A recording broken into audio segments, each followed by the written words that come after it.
The council chamber looked like a metal cathedral floating in space.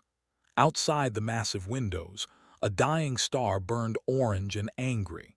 Inside, 300 alien representatives were screaming at each other. Captain Sung sat near the back row with his arms crossed. His dark uniform had Earth's flag on the shoulder, a small blue patch that most aliens ignored. Next to him, Engineer was typing on her data pad, running numbers over and over. At the center podium, a tall alien named was trying to restore order. His voice translator struggled to be heard over the noise. "Please, we must focus. Prime has 8 cycles left." The planet below them was doomed. A massive piece of a dead star was racing toward it like a bullet. Nothing could stop it. The only question was how many people they could save before impact. 47 million civilians, a reptilian delegate hissed. Impossible to move them all. "My calculations show we can evacuate 30%, another alien said, their blue skin flickering with stress patterns. "Maybe 35 if we prioritize the young." "Prioritize," a representative stood up shaking. "You mean choose who dies?" The room erupted again.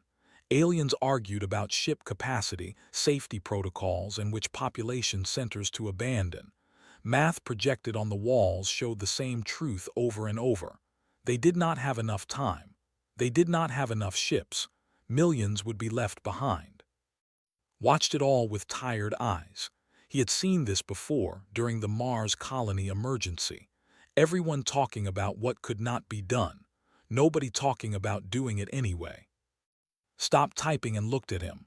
"The numbers work," she whispered. "Barely, but they work." "You sure?" "No, but we can do it." Stood up. The movement was small, but something about it made the nearest alien stop talking. Then more stopped. Within seconds, the entire chamber had gone quiet, 300 alien faces turning toward the human captain. His compound eyes fixed on him. "Captain Sung, does Earth have input?" Walked down the aisle toward the center. His boots echoed on the metal floor. He could feel every alien watching him, judging him. Humans were new to this council. Young, barely 200 years in space. What could they possibly offer? He reached the podium and looked up at the massive display showing Prime. 47 million red dots representing people who would die. He thought about his grandmother in Seoul, how she survived the floods. How humans always found a way when the way did not exist. "We've got this," he said simply. The silence lasted exactly 2 seconds, then chaos. "Excuse me," leaned forward. "Humans can evacuate Prime, all of it, everyone." A wave of noise crashed over him. Aliens standing, shouting, their translators overlapping into nonsense. The reptilian delegate pointed a clawed finger at him. "You have been in space for barely 2 centuries. Your technology is primitive compared to—" "6 cycles," said, walking up beside. She tapped her data pad and threw the numbers onto the main display. "We can have everyone off that planet in 6 cycles, all 47 million. "Impossible," someone shouted. "Your math is wrong," another added. Raised his front legs for silence. The room settled into an angry murmur. "Captain Sung, the Coalition's best scientists have run every scenario. Our fastest evacuation protocols can save 14 million people at most. You claim you can save them all. With what ships? What technology do humans possess that we lack?" Smiled, but it was not a happy smile. "We don't have better technology. We have better attitude." Attitude. His translator made it sound like a curse word. Expanded her display. "We convert 200 human cargo ships into people carriers. Strip the holds, pack in temporary life support, load them up. We use fast cycles, not perfect cycles. We move them like we're evacuating a burning building, not loading a pleasure cruise." An alien in white robes stood up, voice dripping with contempt. "You would violate every safety protocol in the Galactic Code." "Yes," said flatly. "People would be endangered."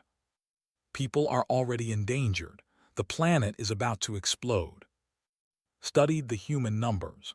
Your capacity estimates are 40% above coalition safety standards. The risk of system failure is lower than the risk of being smashed by a star fragment, interrupted. We're not aiming for comfortable, we're aiming for alive. A official, her orange skin pale with stress, spoke up. What if something goes wrong? What if ships fail? Turned to face her directly. Then we fix them on the fly in space, whatever it takes. That's not a plan, said. That's gambling with lives. No, said quietly. Leaving 33 million people to die because the paperwork says it's too risky, that's gambling with lives. We're offering certainty. Everyone gets on a ship. Everyone. The chamber fell silent again. On the display, those 47 million red dots blinked slowly. Somewhere down on that planet, real people were looking up at the sky, wondering if help would come. Looked at the officials. This is your world, your people. The decision is yours. The orange-skinned official stood. Her hands were shaking. If there is any chance at all to save them all, she looked at, do it. Do whatever you need to do. Nodded once. Start calling our ships. Already done, she said, showing her pad. 214 vessels are changing course. ETA 22 hours. As walked back up the aisle, he heard mutter something his translator barely caught. Humans, either brilliantly brave or stupidly suicidal. Smiled as they passed. Usually both, she said. The countdown had begun.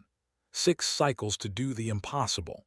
But humans had done the impossible before, usually right after someone told them it could not be done. The human fleet started arriving 18 hours later, watched from the orbital station as the ships appeared one by one through jump space. They were not military vessels. They were not even proper passenger ships. They were cargo haulers, mining transports, and colony carriers. Some looked like they had been held together with spare parts and hope. This is your rescue fleet, asked, disbelief in every syllable. Stood at the window, watching a massive freighter named Prospect slide into position. That's the Prospect. She's moved iron ore between asteroid belts for 30 years. Captain runs her. She's a mining ship. Now she's a people ship. On the main screen, they watched the interior of the Prospect. Human workers were cutting apart the cargo holds with plasma torches. Others were welding metal seats directly to the floor in long rows. There was no elegant design, no careful planning, just fast, brutal efficiency. This violates 16 coalition safety codes, said a purple-skinned alien engineer named. He was reading from a data pad, his face twisted in horror. No proper escape pods, inadequate spacing between seats, life support operating beyond recommended capacity. Yep, said, not looking up from her own calculations. We're breaking all of them. This is madness. Engineer Bay walked over, holding a coffee mug that said Mars Colony 2347 on it. She was short, tired-looking, and completely calm. Your safety codes are designed for normal operations. This is not normal operations. Safety protocols exist for a reason. They do, agreed. They're designed to keep people comfortable and protected during routine travel. Our protocols are designed to keep people alive during emergencies. Different goals. Pointed at the screen. You're packing people in like cargo. Yes. What about comfort? What about dignity? Sipped her coffee. Dead people have neither. Would you like to explain to a child why they have to die comfortably instead of live uncomfortably? Opened his mouth, then closed it. On another screen, Logistics Officer Wu Jin was dividing Prime's surface into colored zones. Red, blue, green, yellow. Simple. Each zone got a number. Each transport ship got an assignment. No complicated algorithms, no optimal efficiency calculations. Just clear, fast organization. This is too simplistic, a coalition coordinator complained. Our systems account for population density, infrastructure access, medical needs. Which takes 3 hours to process, Woojin said, not stopping his work. We don't have 3 hours, we have now. He pointed to his color-coded map. Red zone, red ships. Blue zone, blue ships. Anyone can understand it. Anyone can help. But the optimization will get people killed. Speed saves lives. Simplicity saves lives. Your optimization costs time we don't have. Captain appeared on the communication channel. His face was weathered, his hair gray, but his eyes were sharp. The prospect is ready. We can take 12,000. Coalition rating for that vessel is 8,000, noted. Laughed a rough sound.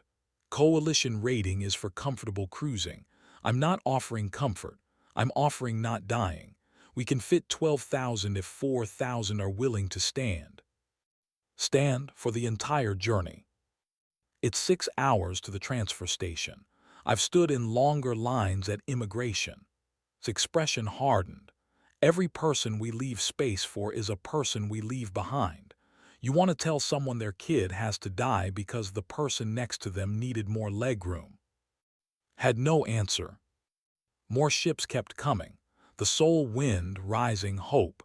Each one got the same brutal conversion. Rip out everything unnecessary. Weld in maximum seating. Push life support to the edge. Get ready to move people fast. A government official came to the command center, flanked by advisors. Her name was, and she looked like she had not slept. We need to discuss the safety measures. No time, said. But our people will be scared, uncomfortable, packed in tight. Maybe some will get hurt in the rush, but they will be alive. Turned to face her. What do you want? Perfect safety for a few or rough safety for everyone? His face twisted with emotion. How can you ask me to choose between safety and survival? I'm not asking you to choose. We already chose. Survival, always survival, softened his voice. Trust us, we've done this before. When? Medical officer spoke up. Typhoon on the Korean coast in 2301. Evacuated 100,000 people in 8 hours. Earthquake in New Jakarta 2328. 200,000 in 12 hours. Mars dome breach 2344. 50,000 in 4 hours. She looked at. We're good at this because we've had to be. Earth made us experts in disaster. But you lost people in those events. Yes, and we learned from every single death. The protocols we're using now were written in blood and grief. They work. Down on Prime, human coordinators were already on the ground. Dahl stood in the capital city's main square with a megaphone and a simple sign showing colored zones.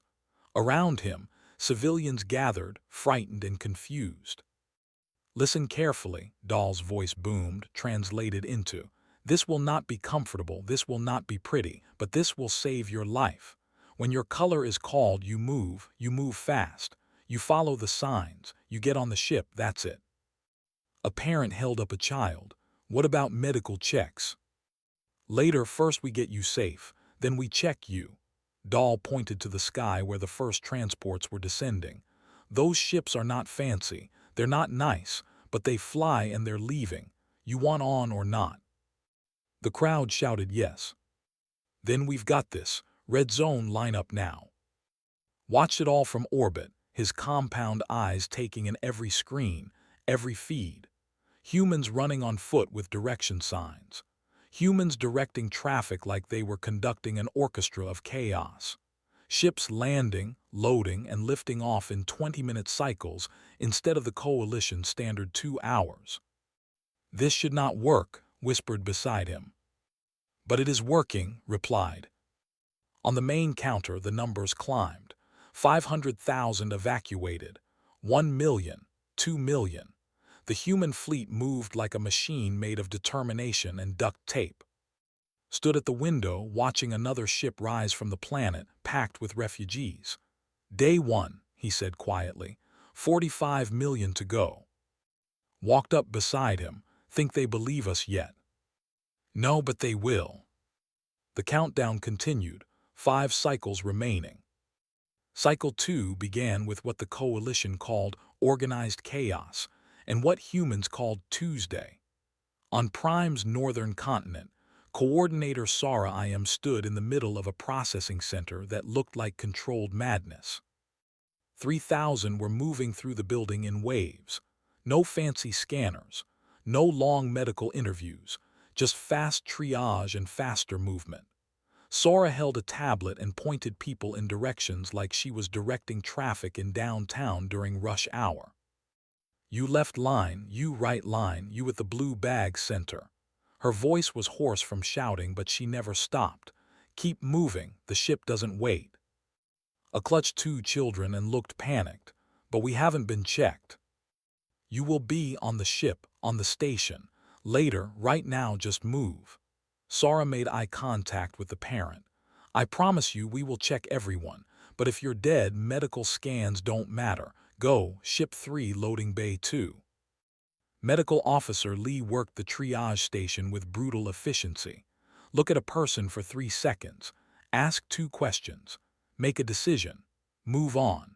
A Coalition medical observer watched in horror as processed 50 people in the time Coalition protocols would handle 3. You're skipping the full scan, the observer protested. Yep, didn't look up. Checking for immediate life threats only. Everything else gets handled later. What if they're carrying disease? Then we treat it at the station, but they'll be alive to treat, pointed to an elderly. Can you walk? The alien nodded. Good, green line, next. Above the planet, engineers Jin O and were performing miracles that made Coalition engineers pray to their various gods. The transport carrier was rated for 6,000 passengers. It currently held 9,000, with life support systems screaming warnings. She's not going to hold, said, watching the readouts turn red. She'll hold, Jin replied, rerouting power from non-essential systems. He cut gravity in the cargo sections to reduce strain. He diverted cooling from crew quarters to passenger areas. He made the ship do things it was never designed to do. Life support is at 115% capacity. Which means it's working. Jin grinned at her horrified expression. Coalition ships are over-engineered. They build in safety margins on top of safety margins. We're just using what's actually there. And if you're wrong, then I'm wrong, but if I don't try, 3,000 people stay behind. Jin made another adjustment. She'll hold. Another 2 hours and she docks at the station. Monitored everything from the orbital command center, and what he saw his understanding of how rescues worked. Humans were breaking every rule, cutting every corner, and somehow it was working. The numbers on his screen climbed steadily.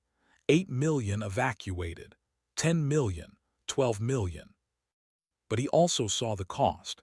Human coordinators working 20-hour shifts without breaks, ships operating past their limits, system warnings flashing across every monitor.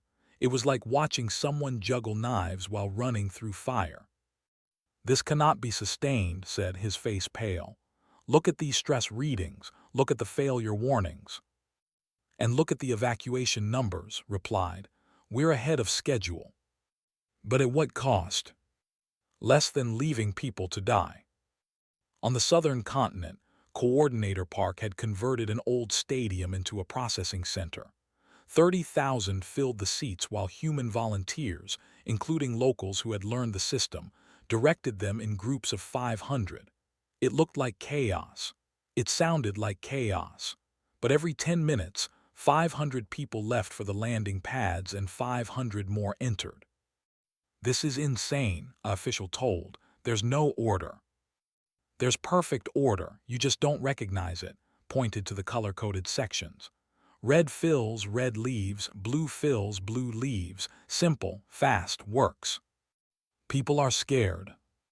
Of course they're scared. Their planet is dying, but they're moving, which means they're going to live.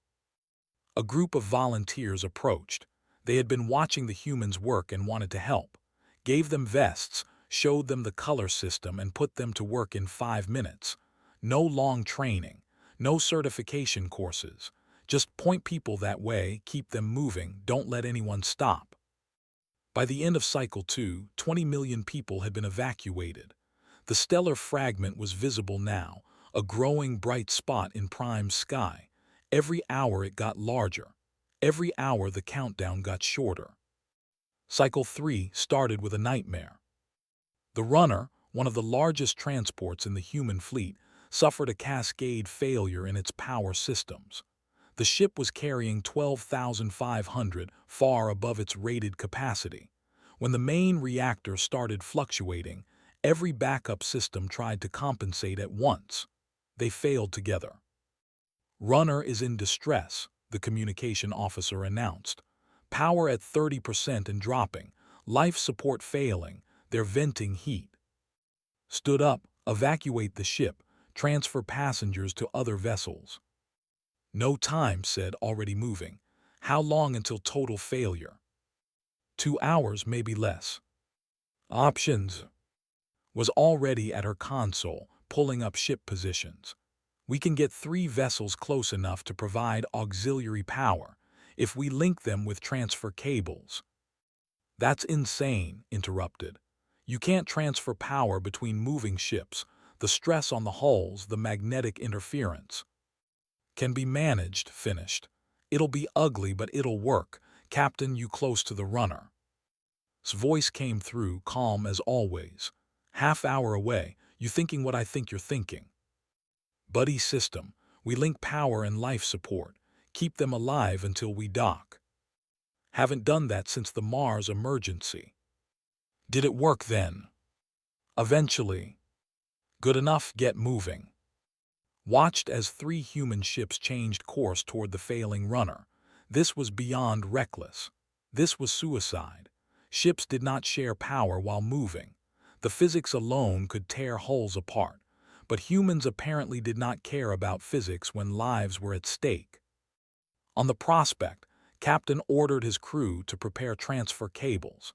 These were heavy industrial cables meant for stationary connections between stations and ships. Using them between moving vessels was like trying to connect 2 cars with a chain while driving. Engineer Myra Song suited up for external work. She was small, young, and looked terrified. But when asked if she was ready, she nodded once and headed for the airlock. This is going to be bad, she whispered to herself as the outer door opened, and space flooded her vision. Watched the external cameras as Myra and 3 other engineers launched themselves across the void between ships. They carried magnetic anchors and power cables, moving in the dark like spiders spinning a web between branches in a storm. She's going to die, whispered. No, said firmly. She's going to succeed because failure is not an option. The external feed showed Myra reaching the runner's hull, her magnetic boots locking onto the metal. Behind her, the other engineers were connecting cables. It was slow, dangerous work. One mistake and they would drift into space. One error and the power surge could kill them. Connection ready, Myra's voice came through, breathing hard. Transfer on your mark. Checked her calculations one last time. Transfer in 3, 2, 1 now. Power flowed from the prospect into the runner. The cables sparked with energy. Both ships shuddered from the stress. Alarms screamed, but the runner's system steadied. Life support stabilized. It's working, said, disbelief in her voice. Of course it is, replied, because we said it would. On Prime, the evacuations continued. Humans and working together now. The chaos had become routine. The impossible had become procedure. 3 cycles left, and 30 million people still waited for rescue. The linked ships moved through space like a 3-headed beast, power cables connecting them in ways that made coalition engineers physically ill. Myra Song and her team remained on the runner's hull, monitoring the connections while the ship limped toward the orbital station. Inside the runner, 12,000 sat in near darkness as life support ran on borrowed power. They were scared but alive. The human crew moved among them, offering water and calm words. The ship groaned and creaked, but it held together. found standing at the observation window, watching the connected ships approach. You risked 3 vessels to save one, if the connection had failed. It didn't. But it could have. 3 ships lost instead of 1. The mathematics are simple. Turn to face him. Math isn't people. Every person on that ship knows someone could die doing this. They do it anyway. That's what you don't understand. We don't calculate acceptable losses. We calculate how to have no losses. That's not always possible. Doesn't mean we don't try. The runner docked successfully 2 hours later. 12,000 transferred to the station safely. The human engineers who spacewalked between ships were treated for exhaustion and minor injuries. Myra Song slept for 16 hours straight, still wearing her pressure suit. But there was no time to celebrate. Cycle 4 began with the evacuation entering what Wu Jin called the final push. 27 million people were now safe, but 20 million remained on Prime. The stellar fragment filled the sky now, a burning mountain descending in slow motion. Down on the planet's surface, Coordinator Dahl worked in a city that should have been abandoned days ago. But humans did not abandon cities while people still lived in them. He stood in a plaza where 5,000 elderly waited, many too weak to walk quickly. "We need more time," an official said. "These people cannot move fast." "Then we carry them." Dahl activated his comm. "All available personnel to Plaza 7. We need carriers." Within 20 minutes, human volunteers arrived, pilots, engineers, crew members who should have been resting. They partnered with volunteers who had learned the human way. Together, they began helping the elderly to the ships, one person at a time. It was slow, exhausting work, but not one person was left behind. Medical Officer Bay worked a field hospital near the last spaceport. She had been awake for 36 hours. Her hands shook when she wasn't using them. But when a mother brought her a sick child, hands were steady. "Fever, difficulty breathing," the mother said, terrified. Examine the child quickly. Respiratory infection, treatable but serious. In normal times, this would require days of hospital care. "We can treat this on the station. Get on the next ship." "But he's sick, they won't let us." "They will." Mark the mother's boarding pass with a medical code. Show this at the loading gate. They'll get you on a ship with medical facilities. He'll be fine, I promise. The mother clutched the pass like it was made of gold. "Thank you, thank you." After they left, allowed herself 30 seconds of rest. Just 30 seconds with her eyes closed. Then the next patient arrived and she stood up again. Found her there an hour later. He had come down to the planet's surface to see the operation firsthand. What he saw changed something fundamental in his understanding of humans. "You're exhausted," he said too. "Yes." "When did you last sleep?" "Doesn't matter, there's work." "You'll collapse."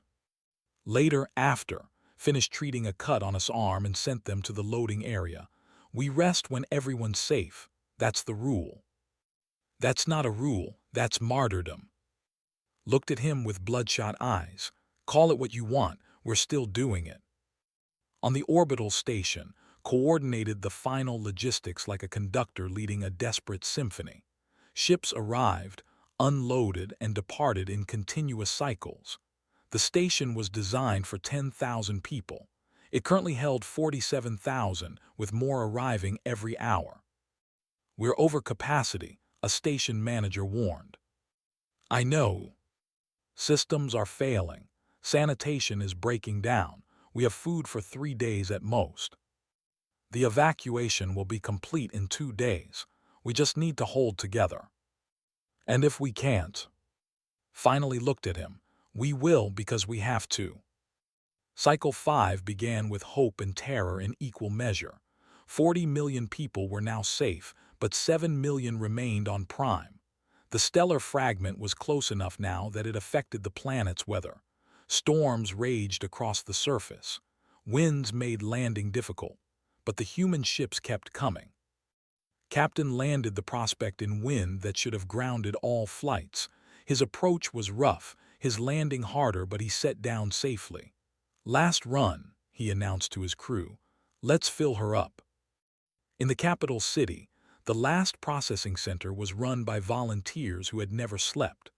Coordinators Sora IM, Park, and Dahl worked side by side with helpers who had learned to move people with human efficiency. They were down to the final thousands. "Elderly and children first," Dahl announced. "Then everyone else. We're not leaving until everyone's gone." A young volunteer, barely adult, approached him nervously. "What about you, the coordinators?" "We go last, always last, that's the job." "But what if?" "There is no what if. We all get out or we keep trying until we do." The volunteer stood, understanding something fundamental about humans in that moment. They did not lead from safety. They led from danger.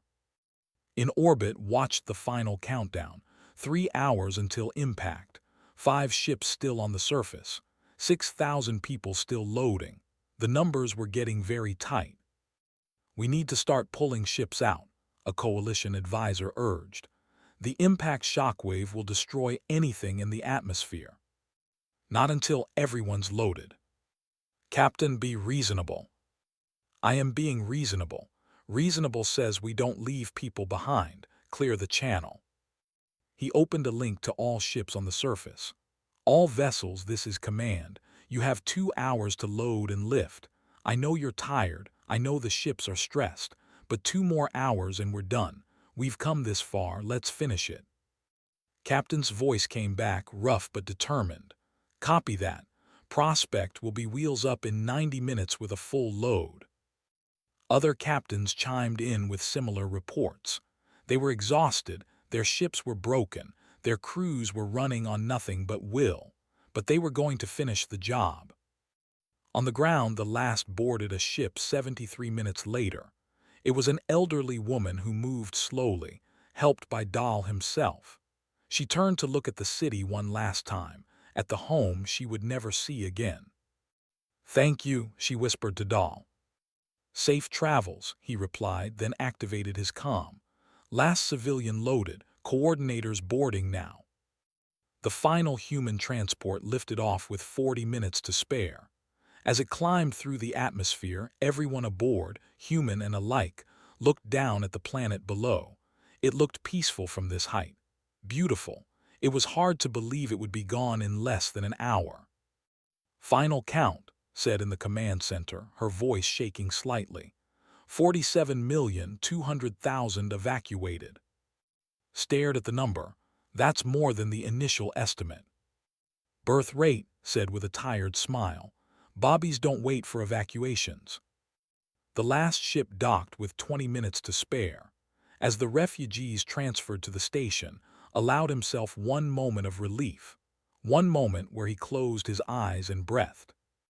Then he opened them and started coordinating the fleet's departure from orbit. The job was not done until everyone was safe at the transfer stations, and humans did not stop until the job was done. The fleet moved away from Prime in a long convoy of mismatched ships, human transports, coalition vessels, and everything in between. They were battered, overloaded, and running on systems that should have failed days ago. But they flew. On the command station's observation deck, Sung stood alone, watching the planet they had just saved shrink in the distance. The stellar fragment was visible now as a bright streak descending toward the world. In 30 minutes it would impact. In 30 minutes Prime would cease to exist. Footsteps behind him. Approached, his compound eyes reflecting the distant planet. For a long moment neither spoke. "I was certain you would fail," said finally. "I know. I calculated every scenario, every possibility. Your plan should not have worked." "But it did." Turned to face the human captain. "Why? What do humans possess that allows them to ignore mathematics and physics and probability?" Considered the question carefully. "We don't ignore them. We just refuse to let them be the final word. Your people saw an impossible problem and calculated the best compromise. We saw an impossible problem and decided to make it possible anyway. That's not logical. No, it's human. On the main screen, the stellar fragment struck Prime. The impact was silent in space, but the visual was devastating. A flash of light that turned the entire planet into a temporary star. The shockwave spread outward in a ring of destruction. Where a world had been, now there was only expanding debris. 47 million watched their home die. Some cried, some prayed, some simply stared in silence, but they were alive to watch it. That was the difference. In the medical bay, Bay finally slept, collapsed in a chair with a half-empty coffee mug still in her hand. Around her, patients rested in beds, recovering from the evacuation. They were sick, injured, exhausted, but alive. Engineer Myra Song was getting a commendation she did not want. The coalition wanted to give her a medal for the spacewalk between ships. She refused it 3 times before Captain made it an order to accept. "Let them give you the shiny thing," he said. "Then we can all go back to work. I don't need recognition. I just did my job." "I know, that's why they want to recognize you." Coordinator Dahl found Sarah IM and Park in the station's makeshift cafeteria, eating the first meal they had had in 2 days.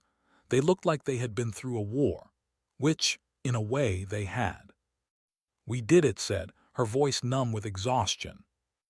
"Yeah," Dahl replied, staring at his food without eating it. "We did." Sarah looked at both of them. "When do we stop shaking?" "When we're not running on pure adrenaline anymore," Dahl said. "Give it another day." They sat in comfortable silence, 3 people who had helped move millions and were too tired to feel proud about it yet. That would come later. Right now, they just needed to sit and breathe and remember they were also alive. Found still on the observation deck an hour after the impact. The debris field that had been Prime was spreading slowly, a glittering cloud of what used to be a world. "Final numbers are in," she said. 47.2 million evacuees, 14 ships damaged, 3 total losses but all crews rescued. Human casualties, 0. Casualties during evacuation, 0. Total casualties, 0. Nodded slowly. What was the coalition's original estimate? 14 million saved, 33 million lost. So we saved 33 million people who were supposed to die. According to their math, yes.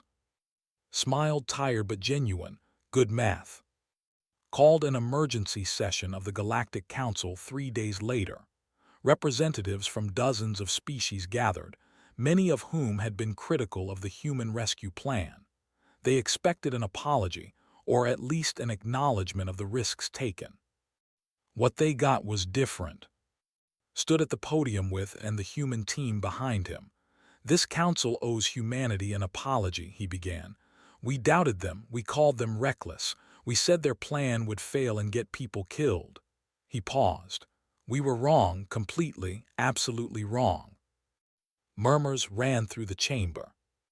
Humans evacuated 47 million people in 6 cycles with 0 casualties. They did this by breaking every rule we consider sacred. They overloaded ships, skipped safety protocols, worked without rest, and risked everything. Looked directly at. And they succeeded where we would have failed, not despite their methods but because of them. A coalition representative stood. Surely this was exceptional circumstances. "All emergencies are exceptional circumstances," interrupted. "That's why they're emergencies. You can't handle a crisis with normal rules. You need crisis rules. But the risks are always going to exist. The question is whether you risk some people to save others, or risk everything to save everyone. We choose the second option every time." Stepped forward. "Your safety protocols are designed for 0 casualties during normal operations. That's good for normal times. But in disasters, you need protocols designed for 0 people left behind. Different goals, different methods." "This council needs to study your techniques," another representative said. "Document your procedures." "No," said firmly. You don't need procedures. You need the right mindset. We didn't save those people because we have better protocols. We saved them because we refused to accept that we couldn't. Addressed the council. I propose a new designation for rescue operations beyond coalition capability. Human Standard Crisis Response. When the situation is impossible by our calculations, we call in humans who don't believe in impossible. The vote was unanimous. Months later, received a message at his office on Earth. Another crisis, another impossible situation. A mining colony trapped by a collapsing cave system. Coalition engineers said rescue was impossible. The council was requesting human assistance. Read the message, then looked at who was working at the next desk. We've got another one. She glanced up. How impossible? They're saying it can't be done. Smiled, so standard Tuesday. Pretty much, round up the team. Already messaging them. Within hours, the same human ships that saved Prime were spinning up their engines again. Captain was welding new patches on the prospect. Engineers Jin O and were calculating impossible solutions. Coordinators Dahl, Sara, and were packing their gear. The galaxy had learned something important. When the situation was hopeless, when the math said it could not be done, when every rational calculation pointed to failure, there was one group that would still say 3 words. We've got this. Not as a promise, not as a guarantee, but as a declaration of intent. A warning to the universe itself that humans did not accept limitations, did not surrender to probability, and absolutely did not leave people behind. The coalition had their rules and protocols and safety margins. Humans had something more powerful, the stubborn, irrational, magnificent belief that impossible just meant nobody had tried hard enough yet. Stood at his office window looking up at the stars. Somewhere out there, people were trapped, scared, and hopping for rescue. The coalition had said it could not be done, which meant it was exactly the kind of job humans were built for. He grabbed his jacket and headed for the spaceport. After all, someone had to show the galaxy what impossible really meant. And humans had gotten very, very good at making the impossible look easy.